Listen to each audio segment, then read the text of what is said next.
recovery, rebuilding, restructuring, restoring, and reinventing America after the crisis of 2007 to 9, in the wake of a lost decade, and with the longest list of societal and economic problems ever facing the nation, is a unifying theme of today's sessions on jobs, investment, and energy, meeting President Obama's challenge.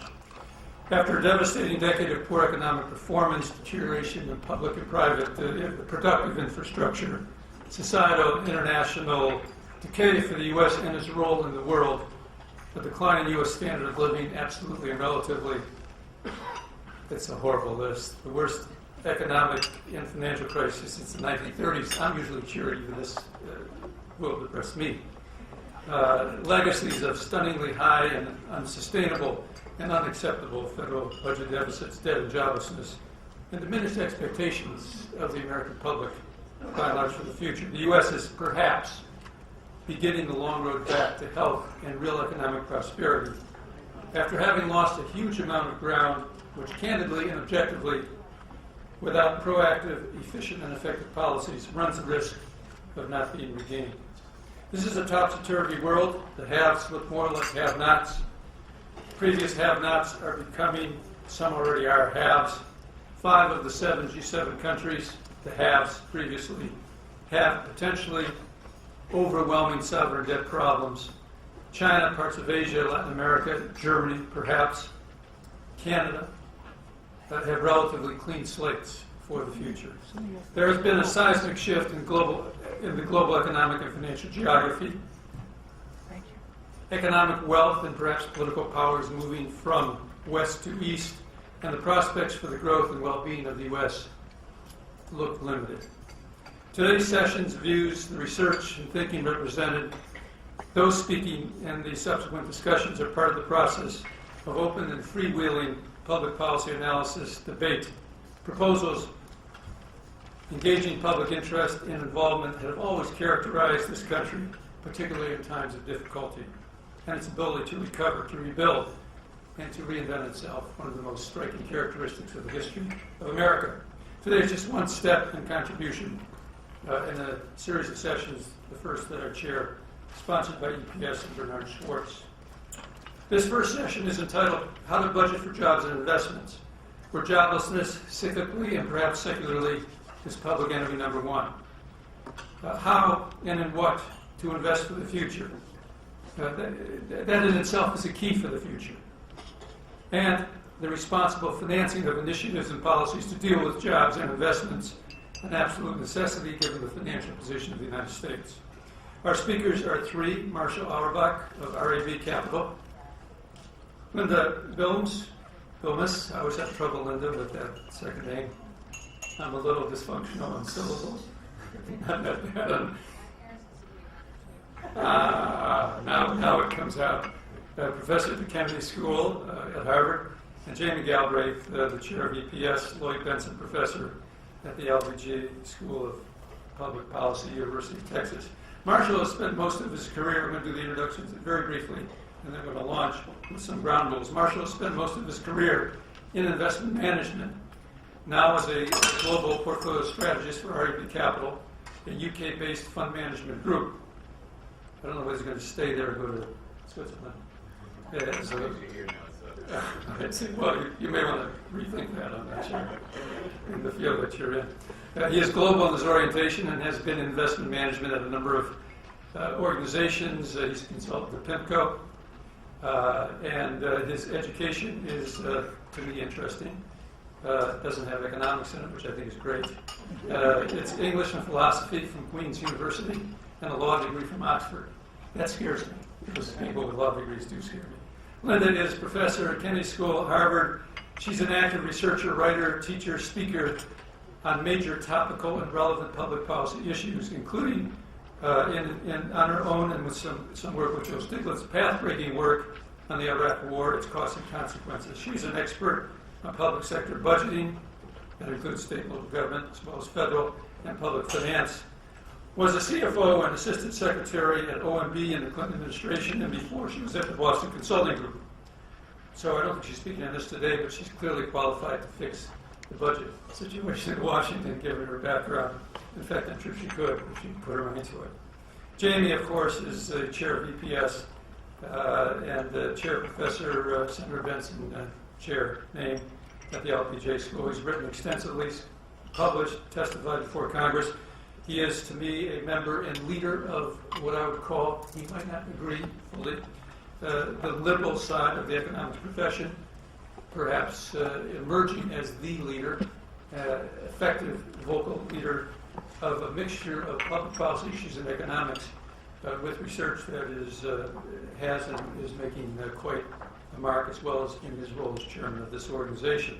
He has a Harvard BA, a Yale PhD. So this is a son and father and son combination. I'm very sympathetic to that because our son is an economist. He teaches at the Wharton School. And, of course, the combination of senior Galbraith and junior Galbraith far exceeds anything that our son and I will contribute to Jamie. A long history of, for me, his father, a hero to me in much of his thinking and writing over many, many years. With really some wonderful work for Jamie. So here are the ground rules. 10 to 12 minutes, is that okay? And then we will open it up to this Q&A discussion.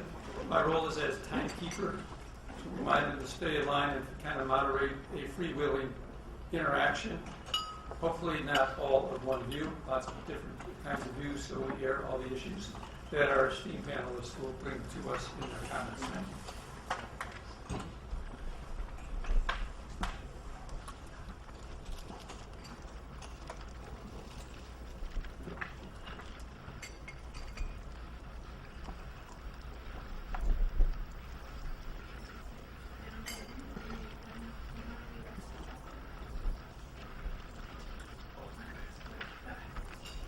Given that I only have 10 to 12 minutes, I'll try to run through this relatively quickly. As Alan said, I actually come to you with the perspective of a financial practitioner as opposed to an economist, although I've learned from a lot of good ones, like Jamie, for example. And what I'm going to say probably might surprise a few of you, because I'm not, my views are not really reflective of what you normally see in the financial markets profession. So we're talking today about jobs, growth, fiscal policy. My feeling is that until we get through a lot of the prevailing myths and shibboleths that are afflicting our national discourse today, notably things like national insolvency and this growing budget deficit hysteria, which is affecting our national discourse, we're not going to be able to construct proper fiscal policy which will actually facilitate higher employment growth. So I'm here in part as a practitioner to try to deconstruct a lot of these myths. And I'll start with a comment from a leading economist of the 1940s and 50s, Abel Lerner, who made the remark that fiscal policy should be conducted with regard to the effect it has on outcomes and not with some preconceived notion of what is financially sound or unsound. We don't operate on a gold standard anymore. Some people think that's absolutely horrible. Personally, I think that's absolutely wonderful. But the reality is there's no real difference between this piece of paper and this piece of paper, other than the fact that with this piece of paper you can pay your taxes, and that's what gives it, that's what imparts the value. And we can create any amount of these things called dollars. So whenever you hear people talking about national insolvency, it's a ludicrous notion, and you have to bear that in mind. Now, before some of you start accusing me of auditioning for the role of finance minister for Zimbabwe, I just want to stress that I don't feel that we should be printing or electronically crediting our dollars forever. But I do think that there is an inflation constraint, there's clearly a resource constraint that we have down the road. But this is a very distinct issue from the national insolvency issue. So let's get that can out of the way right away. And incidentally, as an aside, I find it very interesting that this notion of insolvency never applies when it comes to decisions regarding our national defense, nor should it. But to me, it's interesting that we don't, for example, restrict our declarations of war in this country or any other country as to during times when we have national budget surpluses, for example. Or we don't actually take our defense budgets over to Beijing and have the the Chinese do a line item of approval, or whether they'll allow certain expenditures if we decide to conduct war when we have deficits. So clearly the notion of affordability is applied very selectively. Now, some of you in the room might be accountants, so you'll find what I'm about to say not particularly controversial. But the point I'd like to make is that there are sectoral balances in our economy. In this first slide, what I'd like to say is that when you reduce a fiscal deficit, you also reduce private sector net financial savings. This is not Keynesian theory. This is double entry bookkeeping. It's something that's been around since the time of the Medici. So I'm not saying anything that's particularly controversial. The point is that during these times when you have high prevailing levels of private debt, if you also try to move to reduce government deficits, you're actually going to make it virtually impossible to do so. I mentioned the Eurozone here because I think that in Europe they've taken this notion of fiscal sustainability to an even more perverse extreme than we have. Fortunately, we so far just talked about restraining government spending. In the Eurozone, they have got very serious about it with absolutely disastrous consequences, which I do think have implications for us. Okay, so this is the basic equation. Aggregate income equals aggregate expenditure. Savings equals investments. It's true for the economy at any time during any accounting period, but it's not necessarily true for any one sector. This is expressed in a more, the same thing but expressed in a more detailed form, so I'll just move on to the next. The point is that you have a government sector, a foreign sector, and a domestic private sector. These must all net to zero ex post. You can't, in other words, isolate one sector of the economy and look at it in isolation without considering its effects on another sector of the economy. So when people talk about fiscal sustainability, if they're really honest, they have to look at this in the context of what's happening with the current account. They also have to look at what's happening in terms of private net debt or private surpluses. Those who decry government budget deficits and advocate budget surpluses are in fact, in many respects, advocating supporting private debt profligacy, because that's exactly what happens when you run surpluses for too long. The private sector has to start running down its own net financial assets, and is forced ultimately to go into debt if it wishes to sustain a certain standard of living or income. And that's exactly what happened during the 1990s, for example, under the Clinton administration. And I think one of the things that we should consider is whether the influence of Rubenomics is something that's been particularly productive for government policy, government fiscal policy. Okay, so this is how it works. Persistent deficit spenders issue liabilities, they run down cash assets, they sell less liquid assets, and ultimately they default.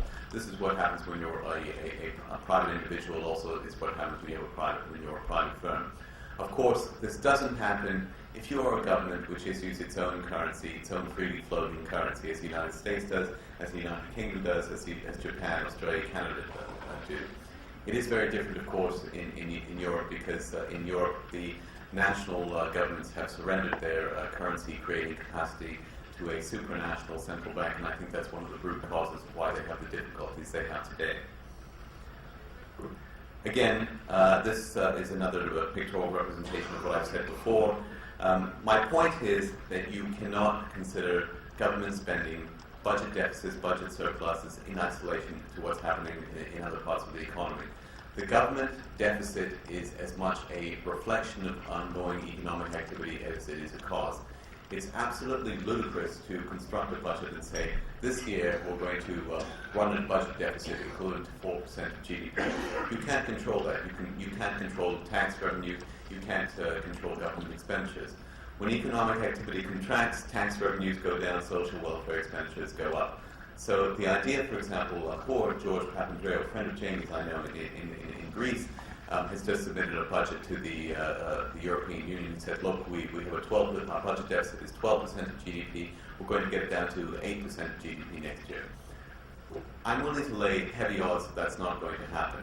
The Irish tried to do exactly the same thing, They were very virtuously attempted to cut government spending, and they've actually, lo and behold, managed to increase the budget deficit even more. Because, of course, what happens is that incomes get destroyed, income support programs get destroyed, and tax revenues come down. You get a debt deflation spiral. Now, of course, you can, if you're a country that you can run budget surpluses if you're a continent like Asia where you have very, very significant current account surpluses. So another way in which the United States could actually help to rebuild private sector savings is via exports. If you don't want to go government deficit spending route, and I admit there is some political mobilization against that. The reality is, though, that we can't all run export current account surpluses, and it's going to be very, very difficult for the United States over the next 10 years to achieve anything like a current account surplus. That's not to say that we shouldn't be promoting exports. I'm just saying that's a considerable challenge, especially since it seems that every single economic bloc in the world wants to do so. The Chinese seem determined to maintain a current account surplus. The Europeans, I think, have no other way of getting out of their current horrible economic situation except via exports, because they have no flexibility on fiscal policy. So it's going to be a very, very significant challenge, which does suggest that we will need larger budget deficits than we may otherwise like. Now, I know this isn't strictly about Europe, but I think it provides a very, very interesting pictorial demonstration of what I'm talking about. Because even though we like to think of the European Monetary Union as a social democratic bloc, and even though many of the Republicans talk about this as a socialist paradise, I think it's actually the place where the predominant neoliberal paradigms of the past 25 years are actually most operative. As I say, budget deficits are being cut very, very aggressively. There's an attempt to adhere to very, very strict debt to GDP ratios and budget deficits as a percentage of GDP. The numbers are 60% and 3% respectively. These have no basis in any kind of economic theory that I've read. They were numbers drawn up by Jacques Delors during the time when the Maastricht Treaty was originally constructed. But they have no real logic behind them. And again, as I say, they fail to take into account what we like to call the endogeneity of budget deficits. So they're absurd rules, and the result is that in the attempt of the European nations to adhere to these constraints, you've got massive build-up of both private debt and current account deficits. This is an illustration of what's happened to private debt over the last few years in the European Union. Now that's relevant as far as the U.S. goes, because the states are functionally in the same position as the European Monetary Union nations. The European Monetary Union nations, as I said, functionally are very much the same in their relationship to the European Central Bank as the states are in relationship to the Fed. So the states are in a position where solvency is a relative issue. They do have to balance budget. They operate under constraints. They do not have independent currency creation possibilities. So this is why many of us, Jamie Galbraith was one of the first to suggest this, have proposed that the federal government initiate revenue sharing with the states. Because if you don't do that, your federal government policy is in some ways it's mitigated to a large extent by the states' constant efforts to bring their budgets back into balance. So again, I'll conclude simply by saying that it's impossible to examine fiscal policy options coherently without analyzing their implications for the financial balances in other sectors. Concepts like national insolvency, I don't think, are very productive in terms of analyzing this discussion. Imposing fixed constraints like a fixed fiscal deficit to GDP ratio makes it harder to achieve or sustain private sector net savings. And if that's what we want, you have to allow the budget deficits to grow. The domestic and private government sectors cannot deleverage at the same time without a very, very significant increase in the trade balance, and that's unlikely to happen over the next few years in the United States. And in Europe, as I say, by constraining these, both the fiscal channel and also the nominal exchange rate options, the European Monetary Union countries have left themselves in a complete mess. And we will head down that same route if we continue to follow the advice proffered by nations like the Germans, for example. And I think that provides a very, very salient and precautionary message for President Obama as he considers the advice of some of his some of the leading deficit hawks who tell him he must start cutting that budget spending right now. Thank you very much.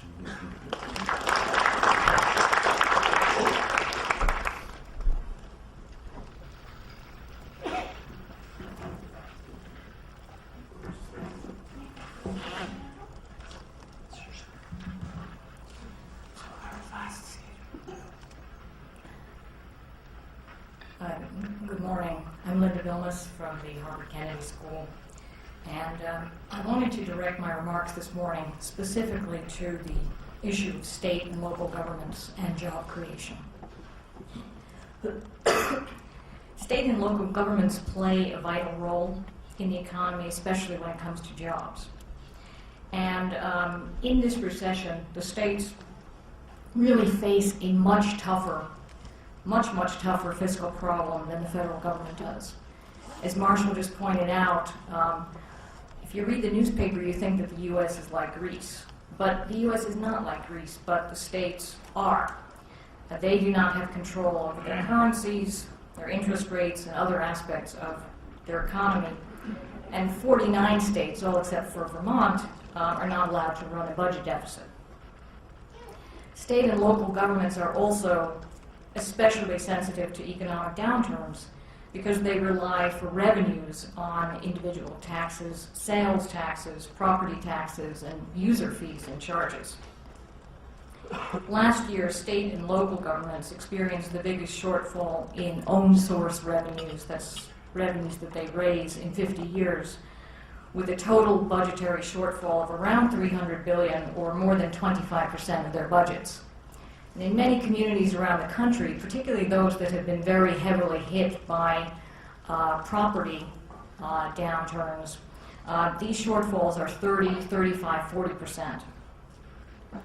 In terms of the balance sheets, the states also owe about $1 trillion more in their obligations for pensions and health care and other retirement benefits than they have assets to pay for them. I want to make 3 points regarding this situation, and particularly around the impact of state cutbacks.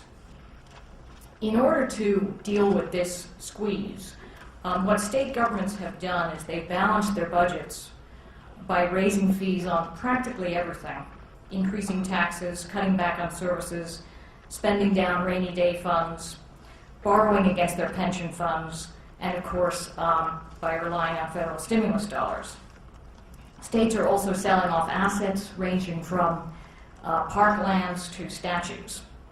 At least 35 states have raised taxes, and I've seen figures ranging from 140,000 to 400,000 state employees who have been laid off. These state and local cuts have severely blunted the impact of the federal stimulus package because the increased federal spending has been heavily offset by the decrease at the local level. Paul Krugman compared the states to what he called 50 Herbert Hoovers, which I think is apt, and a very important recent National Bureau of Economic Research paper by Josh Eisenman and Gurnain Pajricha showed that in aggregate, fiscal expenditure in the U.S., when adjusted for the declining fiscal expenditure in 50 states, was close to zero for 2009.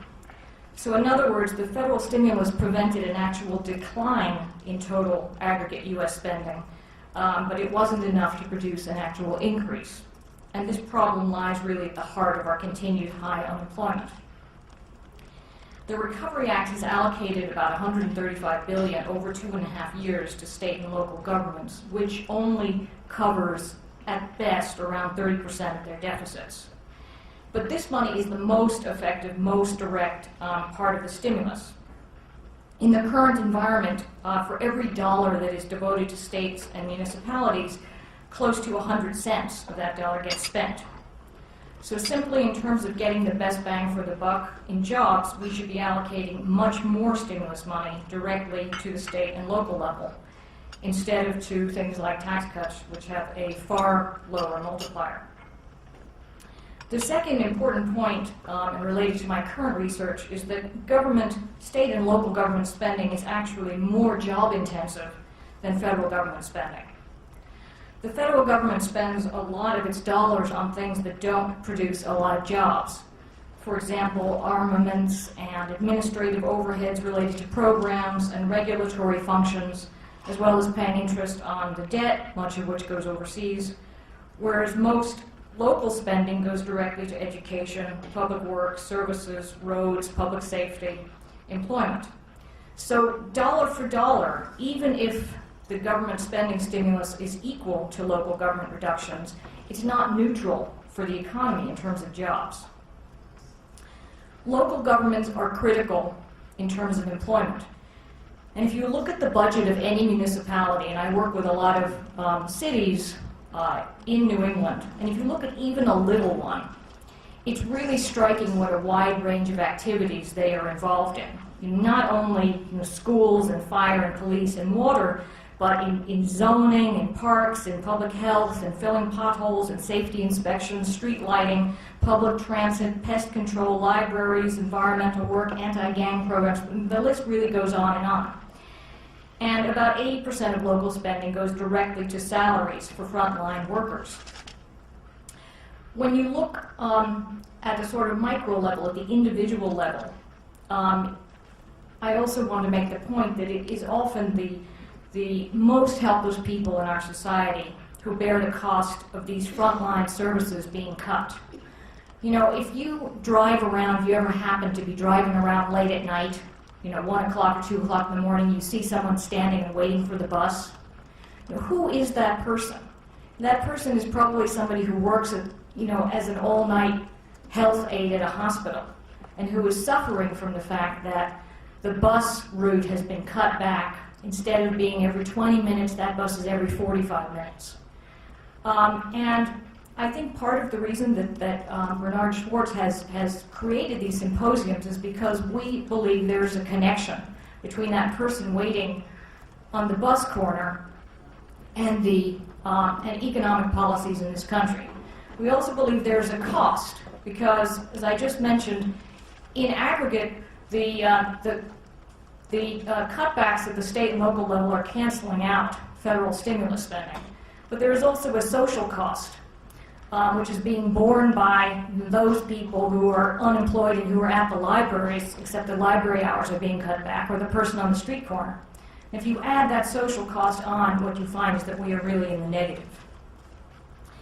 Therefore, one of the most important ways to stimulate job creation is to address these fiscal problems at the state and local level. Let me suggest two specific areas where the federal government can target funding to assist states and local communities in addition to direct operating subsidies. First of all, when we talk about infrastructure, most things that get built, roads, bridges, airports, sewage treatment plants, get built at the local level. Local governments do have access to the municipal bond market to finance these investments. These are not supposed to be, this kind of debt is not supposed to be used to cover structural shortfalls in their operating budgets.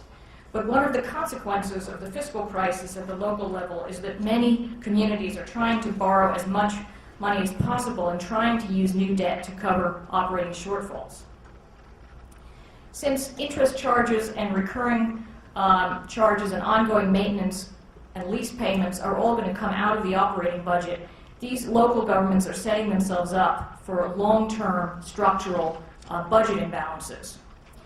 And one of the things we can do immediately is to assist states and localities, not just in meeting their immediate budgetary shortfalls, for example, extending Medicaid assistance, but to also help them finance infrastructure investments so they do not have to rely entirely on borrowing by themselves. This includes higher federal matches, subsidized interest rates, providing more equipment that can be leased at advantageous rates, and subsidized financing. A second area where the federal government can directly help is to improve the job training. that happens mostly at the local level. Right now, for example, if you look at vocational training in the United States, it is typically conducted at 2-year community colleges around the country. Anyone know what the #1 vocational training course is being conducted in community colleges around the country? Not cosmetology, you're on the right track, kind of. Cooking. But there are now students who are studying, who are going heavily into debt, graduating with $50,000, $60,000, $70,000 in loans, studying to be chefs, which they will never be able to repay on chefs' wages. Local governments really do not have the capacity to target training or to think about the future, and of course the private education market responds to current needs and is not very efficient.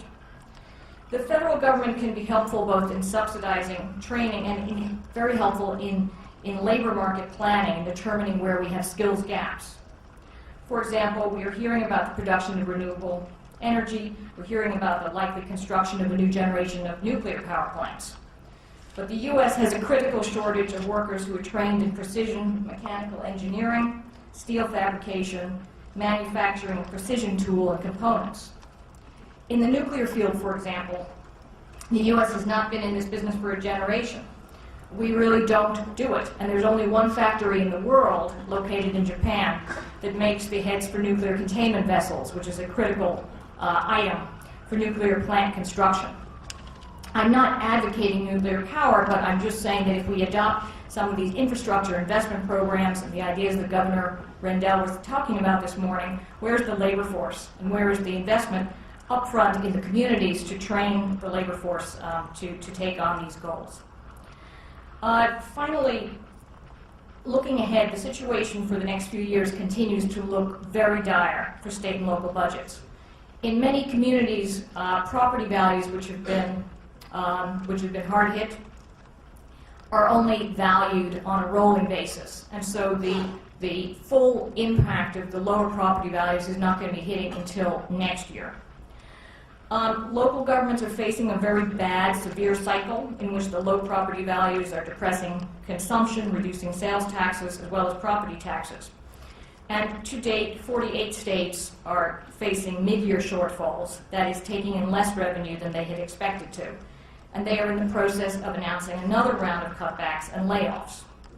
But this year, most local governments have already taken the low-hanging fruit. They've already depleted their reserves and their rainy day funds, and they have already spent the bulk of their stimulus funds. So if we do not take strong action to assist the states and municipalities, this negative spiral could continue to undermine the economy. You can easily imagine a situation where if we don't address this problem, the states will continue to raise taxes to cut back more, and this will be the item that precipitates a second recession next year or the following year. Jamie's waving at me for my time, but thank you very much.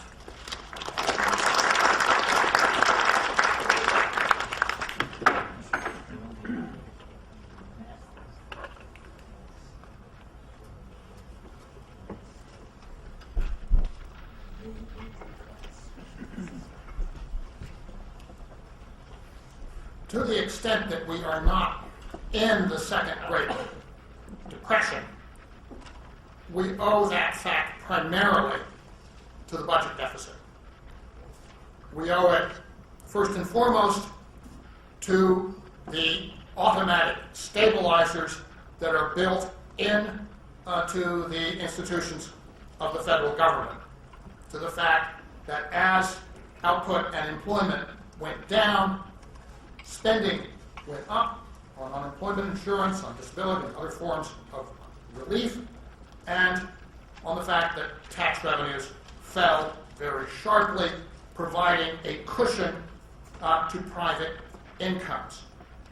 Very important help came at the start of last year with the enactment of the American Recovery and Reinvestment Act. The stimulus package, which, as Linda just said, made an especially important contribution to stabilizing the crashing budgets of states and localities. I would argue that there were further important effects from the extension in late 2008 of deposit insurance and from the steps that the government took to back up the commercial paper market, which tended to quell a panic that might otherwise have overcome the financial system. In contrast, in my view, very little was gained by the actions that were taken with respect to the largest banks. That is to say, that flooding the biggest banks with essentially zero-cost funds had very little effect apart from the wealth effect that results from the stabilization of prices in asset markets.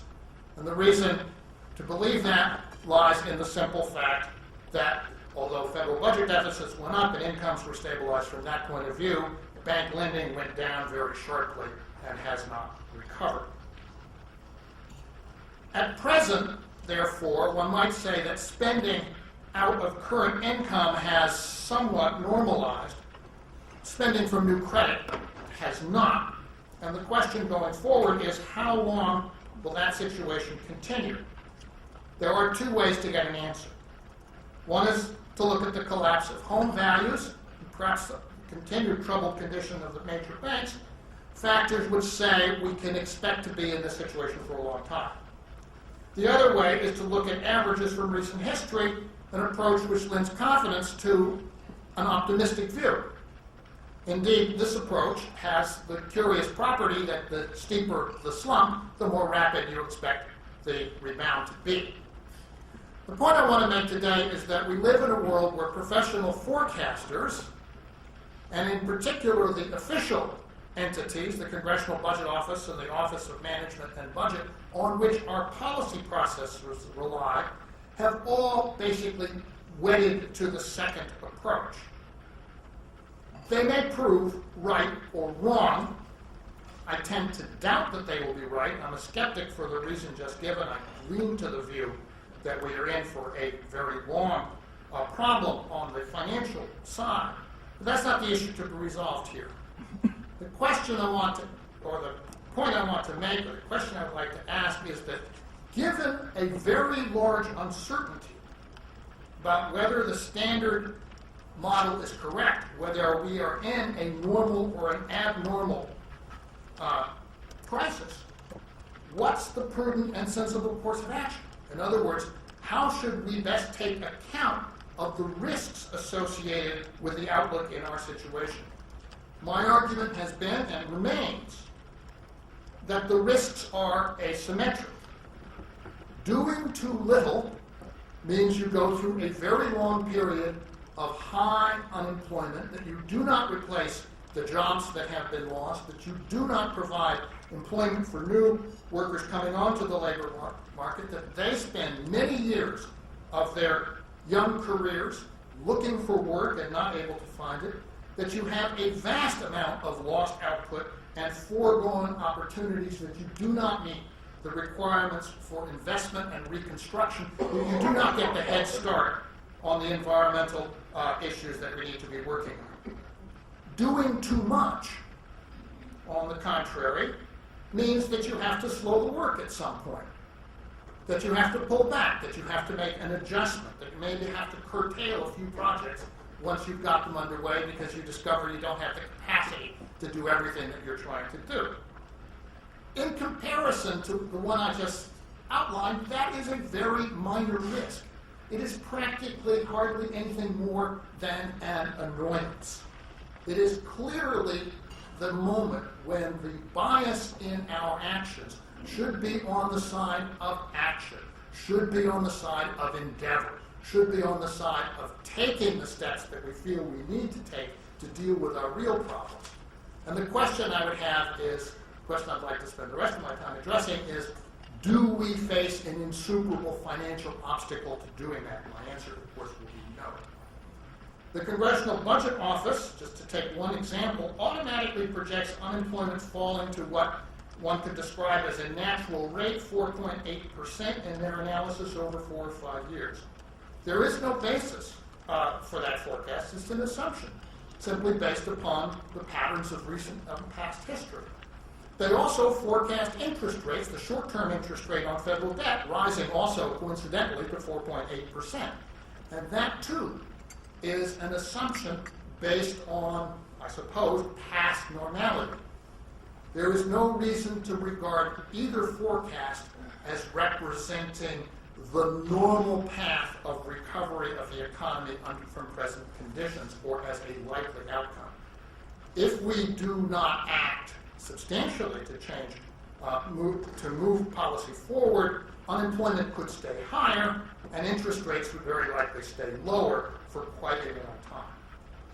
Looking out farther, there is a second problem with the way in which our official budget forecasts are made.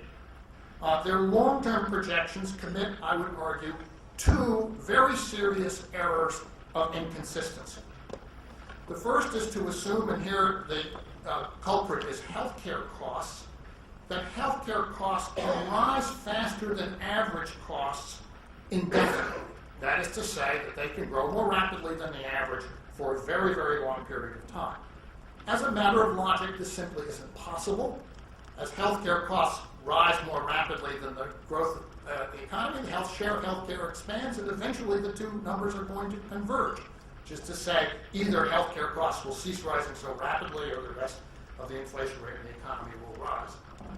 It's a straight lining such a projection produces an economic absurdity, and it follows from that one of the major issues that we're constantly hammered with, which is the prospective crisis of Medicare, major entitlements, is also an exceptionally unlikely outcome in the real world. Secondly, and perhaps equally serious, if you look at those long-term Congressional Budget Office projections, they show rapidly rising interest payments on the federal debt. Payments which are projected to rise to something like 20% of total output in 30 or 40 years from now. It's something which is extremely strange because interest payments are a form of federal spending, and it would be extremely unlikely, in fact, economically impossible, for them to rise to 20% of total GDP without also infecting the rate of growth of GDP itself. But the CBO models show no such relationship. Again, I would argue that that is plain evidence that we are working under a budget and forecasting framework which is logically inconsistent and which, in fact, nobody would defend if they were offered by a private party.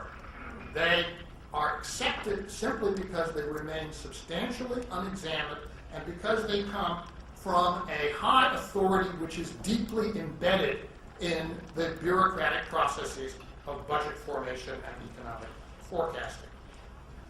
There's a third serious flaw in the methods that we use as a matter of official discourse in these areas at the present time. And Marshall has already discussed this, so I won't spend a great deal of time on it, but it is the failure to reconcile the condition of the public sector to the condition of the private sector with which it is, in fact, inexorably linked. Every economist knows that the public budget deficit must equal the private surplus, that is to say, the excess of savings over investment and the foreign balance.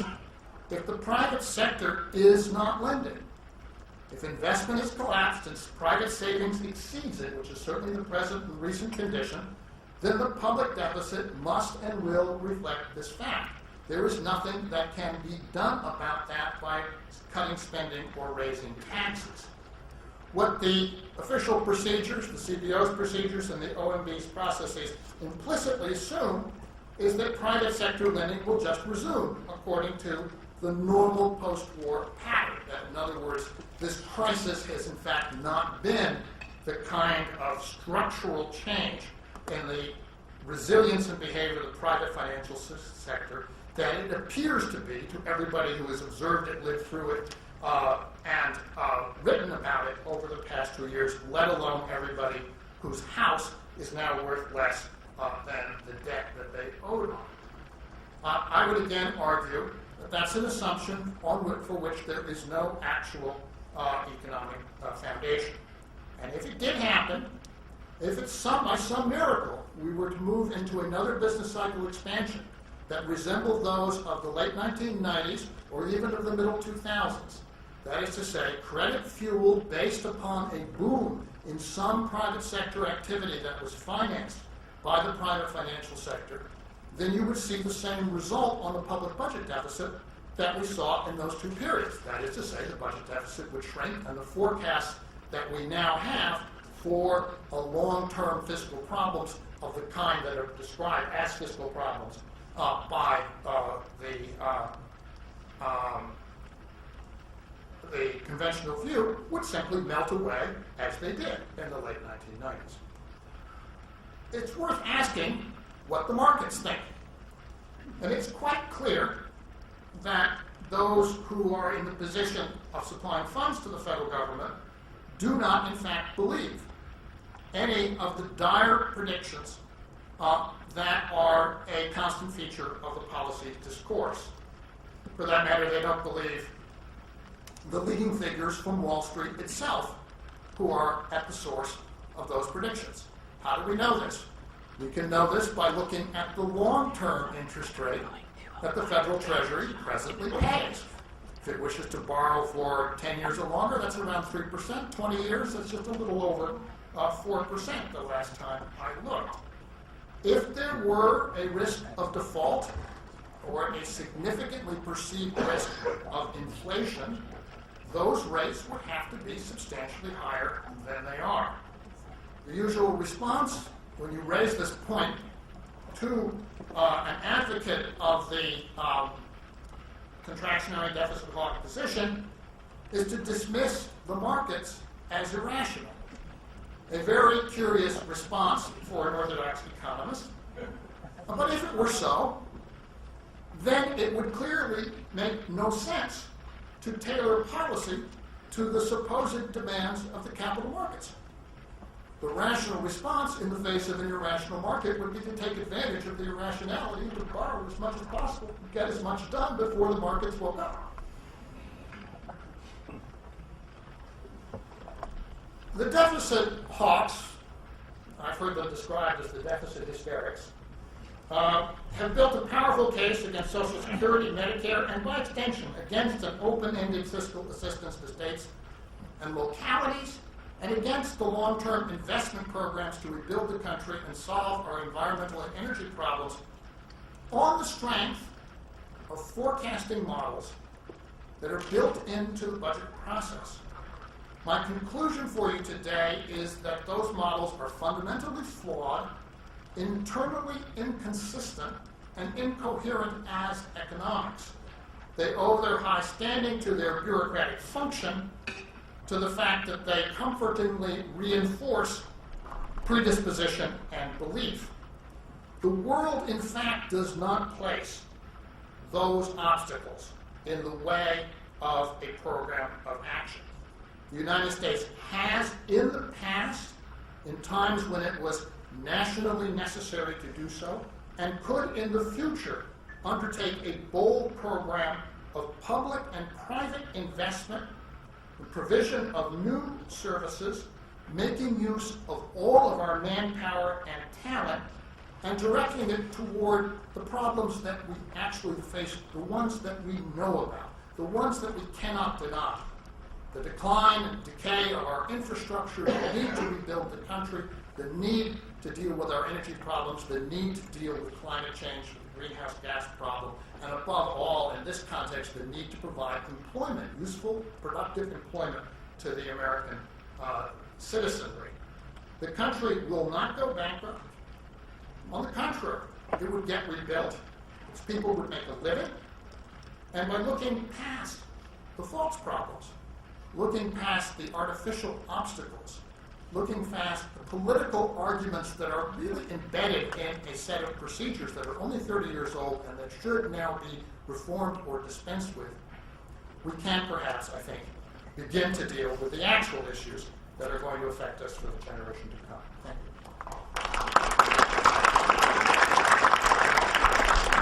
Each of the speakers in very lucid, articulate presentations and also brief have raised and touched on very, very big issues. There's a macro policy issue, which is we have a very weak economy. We don't have much money. Perceived perceptions, we don't have much money. We can't afford to spend our way further out of the jobs problem and the growth problem that the economy has. And a sidebar, and actually even more than a sidebar, part of it is how do you spend that money on what? Which this series of sessions is touching on in terms of investing for the future of the country. I don't think I've ever seen from a public macroeconomic policy point of view the situation. That is, we have joblessness. The economy is not growing very fast. We're among a handful of countries, G7 countries, whose growth prospects are quite weak.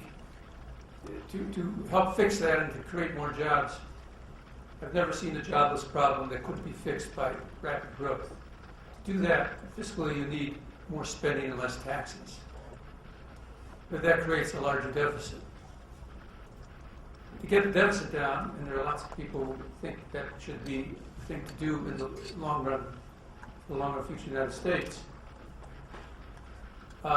you need to cut spending growth and raise taxes. But that hurts economic growth and hurts jobs. I don't think I've ever seen a situation where if we could think of the ideal way of dealing with this, how to get more growth, which will create jobs, without raising the budget deficit, even lowering the budget deficit. We've just never faced that kind of macro policy issue. Within that context, there are issues relating to energy, to the environment, that intelligent use of government spending can produce. Now, what I heard from two panelists in their comments was, let the deficit go. Spend more, spend it wisely.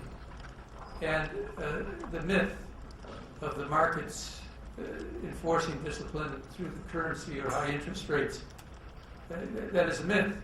We're making a mistake letting that deter us from investing a lot more for the future. That was both, I think, Marshall and Jamie, and one dimension of that as I heard that. In Washington, in the administration, there's a reluctance to do that because of concern about deficits and debt and the astoundingly high numbers that we are producing. The country has to sort its way through that. And you heard two very excellent presentations on the reasons why deficits should and could be higher. We can do it. Let's get going with it. Another kind of deficit we heard from Linda is the state and local government deficit.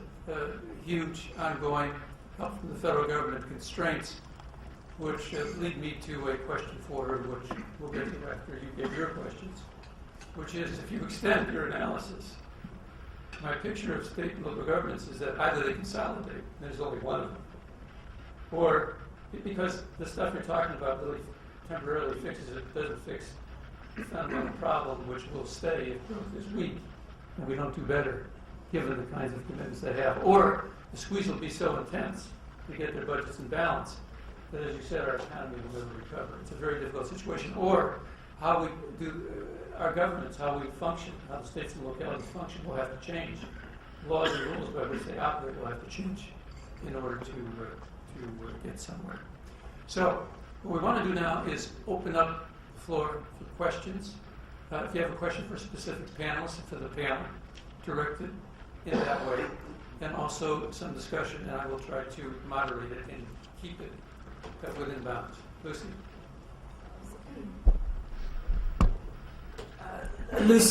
Lucy Webster. I'm convinced by the arguments put forward by Jamie and Marshall today, and by the article that Jamie wrote, which appears in the current issue of The Nation, entitled In Defense of Deficits. It seems to me that if one can invest the nation's wealth in creating wealth by, everyone understands how you do this with education. Well, we can do it in all sorts of ways which pertain to greening wealth. My question is, how do we get people to grasp this point, that there's a difference between wasteful spending and spending which is investment and which pays back in the future? I mean, even the CBO says even the investment in the new health care compromises will pay us back in the future. So the question is, how do we get enough people to believe this in this period of deficit hysteria? Thank you. Jamie? Well, as a professor, I'm always up to an educational challenge. I think it would be very useful if in teaching economics, those who took that responsibility started with the basic accounting and got that lesson through to the next generation of students. I'm not hopeful that anybody old enough to be on the Washington Post editorial board can be brought up to speed on these matters, but I think the next generation of undergraduates could be. And to understand that the fiscal result, the deficit of the federal government, is an outcome rather than a choice that one can make and project far into the future. And just to clarify one issue here, it's not at all the case that the kinds of programs that we are advocating would necessarily lead to very much larger budget deficits than we've already got. We've got an enormous budget deficit. That's a result of the fact that we have an enormous hole in the private economy. If you put together a coordinated program which stimulated a line of investment in the public sector and corresponding activity in the private sector, then tax revenues are very elastic. They would rise. The choice is not between having the deficit and not having it. The choice is between having the right kind of growth and not having it. The choice is between keeping people on unemployment insurance and having low private incomes and therefore low tax bills. You get large deficits that way. Or taking coherent, structured action that will put the economy on a path of restored growth. And at the same time, it would start changing the balance between the private and the public sector. So I don't think there is actually an alternative. I think, in fact, the process of attempting to reduce the deficit as such, as a policy objective, is sterile and likely to be entirely self-defeating. The kind of program that we're advocating here, that I'm proposing, is, to my mind, the only sensible way forward. We actually have a fair amount of time. I'm not going to encourage everyone to talk a long time, but we have a fair amount of time. Howard? Jamie, I may be misunderstanding you, but it seems that you're suggesting that the relationship between private sector lending and the budget deficit is only a one-way street.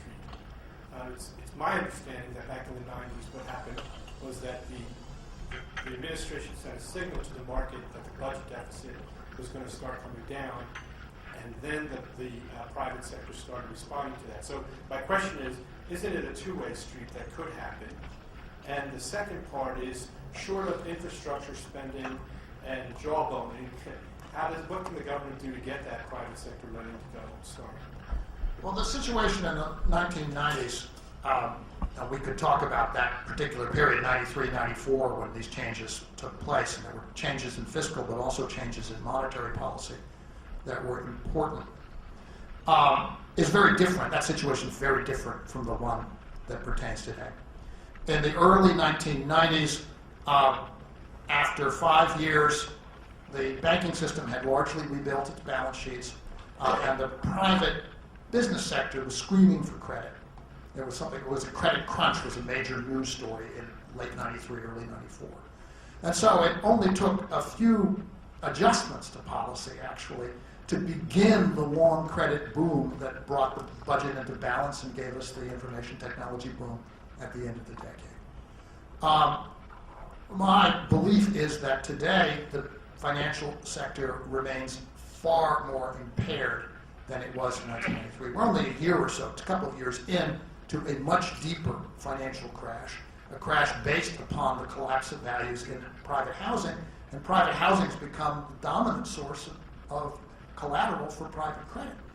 So it's going to be, in my view, a very hard road back for the private financial sector. I also happen to think it's another argument that there needs to be a very much more significant reform in the structure of the banking industry now than was the case by 1993, 1994. So I'm not looking toward, I'm pessimistic about the prospects for a rapid revival of the private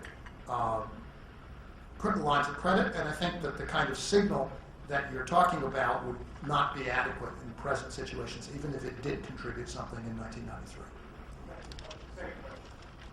What can the government do to stimulate the... Well, gets into an entirely different policy area, but I think that financial reform and restructuring, it remains a very high priority. Financial reform has to provide a credible framework for the growth of the rebirth of the private credit industry going forward. And I think we've perhaps lost a year along those lines because we didn't take the bull by the horns in the depth of the crisis. And so we still have major problems, I think, on the balance sheets of the major banks. And we have a private financial sector which is still much too large in relationship to the economy. And so the institutions that are sound are going to have a great deal of difficulty growing as they probably might like to in the context of an expanding economy. So I think there are a whole set of issues there that still need to be dealt with. Yes. There are some of us who believe that past enormous wealth and growth were based on cheap oil, cheap fuels. These are a thing of the past. If that's true, and we have a very, very difficult time ever again growing like we did in the past, if that's true, and don't know for sure, if the pie will not get larger, why isn't there more discussion about how we carve the pie up? I grew up and took for granted when I was doing my paper route in the mid-1950s that rich people were taxed 80%. If the pie cannot expand, why are we not talking about how to cut up the pie? Linda, you can divert from that. You don't have to because I called on you. I'll say anything just because I called on you, but I wonder, and Marshall's next, and give you advance notice, Marshall. Let me answer your question in two ways. I mean, first of all, I think that the notion that we can't grow again because of the change in oil prices is one that I wouldn't agree with. Just to give you one example, I mean, we are living through right now a revolution in biology that is of Newtonian proportions. You couldn't throw up your head, but we are living through something which is, when people look back 200 years from now at today, I mean, that's what people will remember, is the biology revolution going on right now. And when you look in Massachusetts, that's what, that is by far what is happening. But when you think about the allocation of assets, I think that part of it is coming down to the idea that there is good spending and bad spending, as the governor mentioned this morning. I mean, for example, there is a proposal that is being circulated among a lot of cities and states about raising income taxes on the top 1% in states. If you did that, and if it worked, that would generate about $8 billion of revenues a year. Now, we spend $8 billion a month in Iraq still, right now. That's $8 billion. We've been spending $16 billion a month in Iraq, and right now, 7 years after an anniversary of a war which was barely noticed in the media, we're still spending $8 billion a month in the war. And I think it's very difficult for people to understand the scale, potential of what we spend on, where I think we have the greatest challenge as a society, because people really are not looking at that as we allocate resources. Marshall, do you have a comment? Well, I agree with everything that Linda said.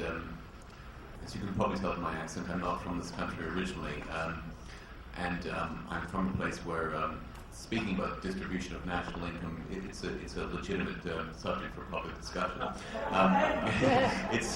But unfortunately, what I have found when I discuss this here is that usually the drive, socialist, communist, capitalist, non-believer, all these things come up, and actually, my response generally is, that the free market historically, on its own, has not provided all the jobs and employment that we need, and that there is an important role for government to play in creating a full employment policy. One of the things that many of us have suggested, Randy Ray has been prominent about this, Bill Mitchell, many of the economists at the University of Missouri, Kansas City, Warren Mosler, is a government as employer of last resort, for example, where the government basically proceeds directly to zero unemployment by hiring all the labor that can't find private sector employment. We have in the past had when we were under a gold standard, we effectively used gold as the buffer stock to moderate wages and prices and regulate our economic activity. What I'm suggesting here is that we use a buffer stock of labor to do so, and that we keep them employed the full time, because, as you well know, the unemployed labor, the costs of the social depletion costs are very, very high. You have a much more valuable stock of workers when you can draw them readily from the government sector where they've been employed. And I also think this is the kind of program that, again, referring to what Governor Rendell was saying earlier about bipartisanship, it's the kind of thing that might actually attract a surprising degree of support from both sides of the aisle, because I think in many instances we find that there's greater political legitimacy attached to social programs which create work as opposed to welfare or unemployment insurance. And I think that you could replace many of the existing programs that you have right now, not abolish them completely, but at least mitigate their impact if you were to have this kind of a program introduced. And again, this goes back to a point I made earlier. If we get rid of this deficit reduction fetishism that we have right now, I think we can go a long way towards implementing that kind of a policy. And one final point I'll make is it goes back to something I learned from Jamie's excellent book, Predator State. We have a real problem with how money is spent in this country. There is to a large degree, the government has been captured by large corporate interests. If you can actually have a program set up as a permanent institutional feature of government, which acts as a permanent counter-cyclical buffer, it helps to mitigate the impact of that, I think, because there is money that goes directly into job creation, and there's less to hand out for goodies for, say, Wall Street or the pharmaceutical industry or the health insurance industry as examples. I'll just go to the heart of your question, which really had to do with the potential declining supply of oil. And the real issue here is, can we live well on less oil? And my answer to that is yes, we can do that. The crucial question for me is whether we can